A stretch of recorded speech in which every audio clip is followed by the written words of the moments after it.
Nah, saya hari ini ingin bicara tentang sesuatu yang sangat penting.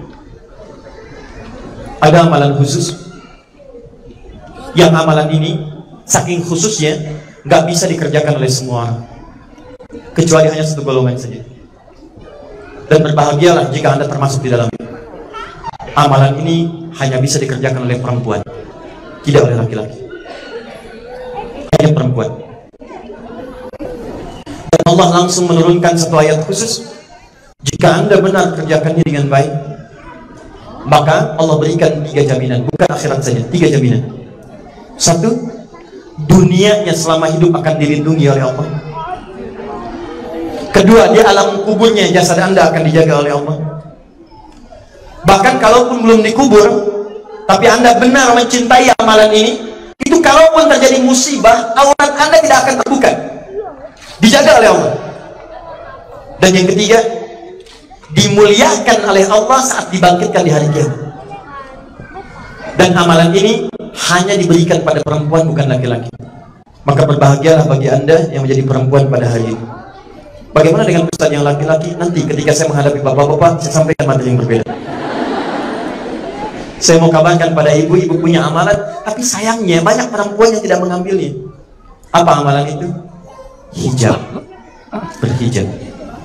Turun Quran surah ke-33 ayat 59. Hijab, hijab, hijab, hijab. Hijab ayatnya diturunkan dan langsung perintahnya ditujukan pada perempuan, bukan laki-laki.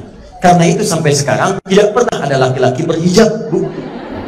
Silakan ibu cek. Dan ibu jangan paksakan suami ibu pakai hijab. Papa dampingi mama ke surga ya, ini amalan khusus. Takutnya papa nggak bisa ikut mama. Tidak. Ini spesial lain. Dan Anda bisa menggandeng suami Anda ketika nanti mengerjakan amalan yang lain. Masya Allah. Bismillah. Tahan ya. Jadi kalau saya tanya, apa amalan khusus bagi perempuan yang bisa mendatangkan 3 kemuliaan dunia, alam kubur, akhirat? Apa amalannya? Hijab. Apa suratnya? 33 Al-Ahzab ayat keberapa? 59. Jadi ketika Allah anugerahkan hijab bagi perempuan, berbahagialah ibu. Laki-laki nggak dikasih, Bu. Anda yang dikasih. Jadi itu melebihi level tingkat-tingkat amalan yang lain. Dan ketika Anda diberikan, kenapa Anda tidak mengambilnya? Itu jaminan luar biasa. Cuman kebanyakan dari muslimah atau sebagian dari perempuan, karena belum tahu tentang jaminan ini, belum ada motivasi kuat untuk bisa mengenakannya dengan baik. Maka dari itu saya sampaikan berita gembira. Turunnya ayat hijab bukan sekedar meminta perempuan berhijab, tapi itu sesungguhnya hadiah terindah bagi setiap perempuan muslimah untuk memuliakan setiap perempuan di 3 alam. Jadi kalau Anda hilangkan itu, maka demi Allah saya katakan Anda kehilangan peluang amalan khusus tadi. Yuk kita ambil pelan-pelan. 1, Quran surah 33 ayat 59. Kita ambil jaminan dunianya dulu. Dunia.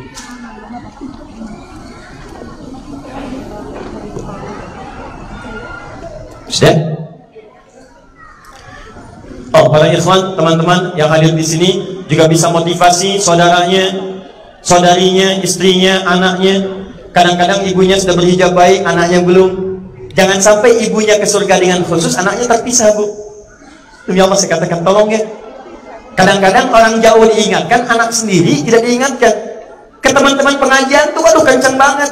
Ukhti, ayo dong jilbabnya perbaiki, kita sama-sama syar'i ke surga. Tapi anak sendiri gak pakai jilbab. Sayang gitu. Ya buka ayatnya. Ya ayyuhan nabiyyu, hey nabi sallallahu alaihi wasallam, qul li azwajika, mulai hari ini katakan, perintahkan, sudah turun keistimewaan, sudah turun berita dari Allah untuk memuliakan kalangan perempuan-perempuan. Jadi ayat ini turun untuk memuliakan perempuan, bukan sekedar memberikan perintah, Bu. Oh, hati-hati jangan salah baca. Qul li azwajika, katakan pada istri-istrimu, wa banatika, dan anak-anakmu yang perempuan, wa nisa'il mu'minin, hati-hati, dan para perempuan-perempuan beriman. Pertama, katakan pada istri-istrimu. Kedua, anak-anak perempuanmu, banatik. Yang ketiga, pada seluruh perempuan-perempuan yang beriman. beriman. Tuh, saya katakan, jadi jilbab itu disandingkan dengan iman tadi. Ya, jadi perempuan-perempuan yang punya iman, maka imannya akan menuntut dia untuk mengenakan jilbabnya. Kenakan aku, kenakan jilbab, kenakan jilbab. Ya, itu indah. Perhatikan kalimatnya. Yudnina min jalabibihinna. Mulai saat ini aku perintahkan, kata Allah, untuk mulai menata jilbabmu dengan baik.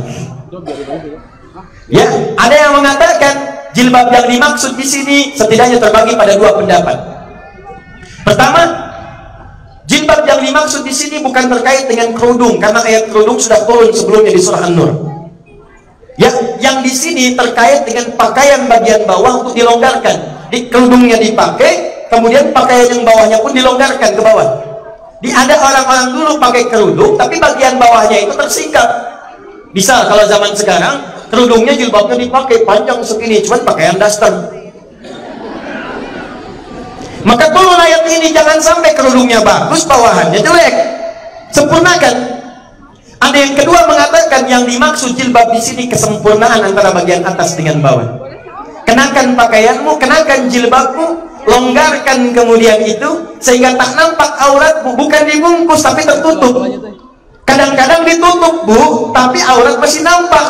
Maaf ya, bagian aurat nampak, lekuk terlihat, sebagian ingin tertampakkan atau menerawang. Sebagian jamaah kita kadang-kadang umrah atau haji perempuan lupa baju putih itu bagus, tapi bagian dalam juga jangan tampak. Hati-hati, ini penting saya sampaikan, kadang-kadang sering terjadi. Maka ayat ini turun mengatakan sempurnakan jilbabmu. Atasnya tutupi, berikan dengan indah. Kemudian batas paling rendahnya sampai dengan ke dada tutup. Setelah itu turunkan bagian bawahnya sampai mendekat ke arah tanah. Yudnin itu mayaqrabu minal ardi, yang dekat kemudian ke tanah. Gak apa-apa kalau perempuan misalnya agak sedikit longgar, terseret kena debu, debunya gak dipandang najis, Bu. Itu ma'fu anhu, boleh, gak ada masalah. Dia sholat dengan pakaiannya standar, karena perintahnya jelas. Paham ya? Jadi kalau sekarang modelnya ada, silahkan, banyak modelnya. Ya, ada yang diturunkan, ada yang macam-macam, tapi yang penting sempurna bagian atas tertutup. Jangan tersingkap, baik itu bagian misalnya yang tampak atau kemudian lekuk tubuh yang terlihat. Sempurnakan sampai dengan ke bawah. Tapi yang mau saya sampaikan bukan yang ini. Perhatikan baik-baik, ayatnya belum selesai. Perhatikan kalimatnya. Dzalika ayyurafna. Tujuan diturunkannya perintah berjilbab ini, satu, kata Allah, supaya perempuan ini mudah dikenali sebagai muslimah, identitas muslimah.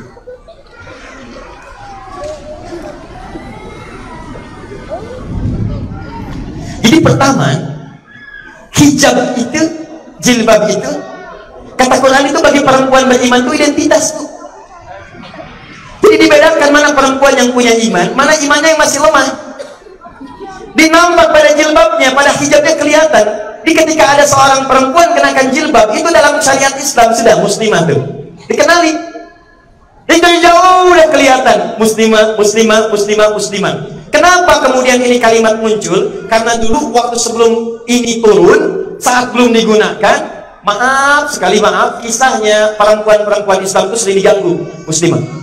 Malam-malam kadang pengen ke toilet, belum ada toilet umum, perginya ke kebun kurma, berangkat. Nah, di jalan selalu diganggu oleh preman-preman Madinah. Dulu ada preman, Bu, itu suka gangguin perempuan, diganggu, dilaporkan pada Nabi. Begitu dilaporkan, Nabi berdoa, turun ayat, turun Quran surah 33 ayat 59 tadi. Perhatikan, yang demikian ayat jilbab kami turunkan, satu, untuk memberikan identitas. Jadi kalau sudah ada yang kenakan jilbab, kenakan, dia muslimah, dia muslim. Selanjutnya apa ayatnya? Fala yu'zain. Kalau sudah dikenakan jilbab, maka dia akan saya lindungi, kata Allah. Dia tidak boleh diganggu. Allahu Akbar. Dilindungi. Bu.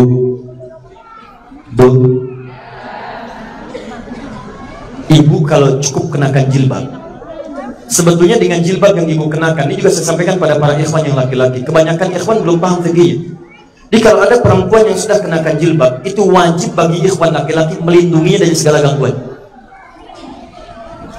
Jadi ibu Ibu tuh aman sebetulnya kalau pakai jilbab, karena kaidah fikihnya tuh melekat. Begitu ibu itu ibu gunakan jilbabnya, bukan cuma sekedar muslimah, maka itu akan melekat hukum pada laki-laki untuk melindungi ibu dengan jilbab. Jadi kalau ada yang ganggu, cukup melihat jilbabnya, ibu itu dibantu. Makanya sejak ayat itu turun, gak ada preman berani ganggu muslimah, karena ketika diganggu, semua sahabat turun. Hei, macam-macam ya. Ibu tuh enak, Bu. Ke kebun kelapa pakai jilbab. Belanja misalnya kan, Bu, ke pasar di Bandung, ibu belanja beras sekarung, aduh berat ya, pakai jilbab, datang laki-laki bawain, Masya Allah, bayar.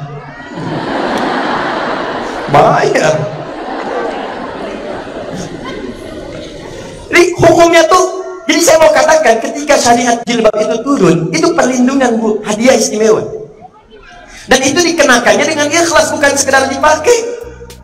Ini benar-benar mengikuti ketentuan Allah. Begitu Anda niatkan, ya Allah, jilbab yang saya kenakan bukan jilbabnya, tapi Engkau yang perintahkan. Kalau Engkau yang perintahkan, maka aku akan gunakan.